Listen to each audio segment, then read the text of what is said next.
The jobless claims numbers, not just in the US, but all around the world, can't really be interpreted in the same way that they've been able to be in the past. The numbers are really obscured by different definitions of unemployment amongst different statistics agencies. And I think a lot of people commenting on these figures don't necessarily take those definitional differences into account. And we also have a lot of hidden unemployment with the furlough schemes and wage subsidies going on. And also the subsidies directly to firms in terms of loan or rent forgiveness, either permanent or temporary, means that a lot of people really effectively are unemployed now, but they're not showing up in the figures yet because they are still being covered by these support schemes. I think there's a lot of hidden unemployment coming, and I think there's also quite a lot of hidden credit risk for firms as those stimulus measures get withdrawn. So the risk for the US economy with a smaller stimulus is those hidden bad loans and that hidden unemployment will come to the surface faster the smaller is this second fiscal package.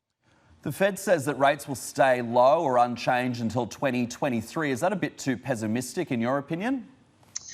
No, I think it's highly likely. Where we sit today, we have terrible economic growth numbers, economies certainly not looking like they're overheating, inflation very low, and with the oil price looking like it's going to stay sort of at below $45 a barrel till the end of 2021, and then maybe only ticking up to something in the 50s through 2022.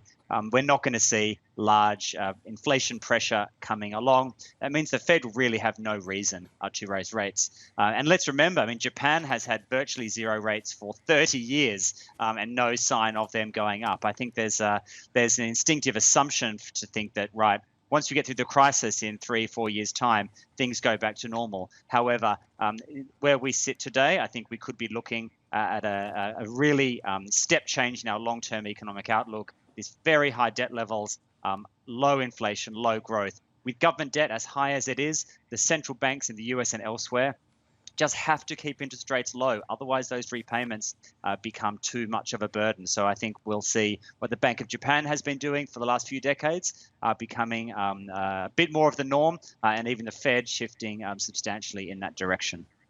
What's your outlook for 2021? Do you anticipate a big snapback in growth? It doesn't sound like it from what you were just saying. Yeah, I think it's going to take the US until the middle of 2022 before GDP gets back to where it was at the end of 2019. So quite an elongated recovery. If we imagine, I think probably now or in a month or so might be the sort of the low point for the global economy. We're talking another 24 months before the US economy gets back to where it was. We're going to see some fast Q1Q numbers as we bounce back from those very deep Q2 lows. But again, like same with unemployment numbers, you've got to look at the definitions of these things, especially in the US where they unhelpfully report everything on an annualized basis, kind of multiplying everything basically by 4, which gives you great headlines, but it doesn't really give you a true indication of what's going on.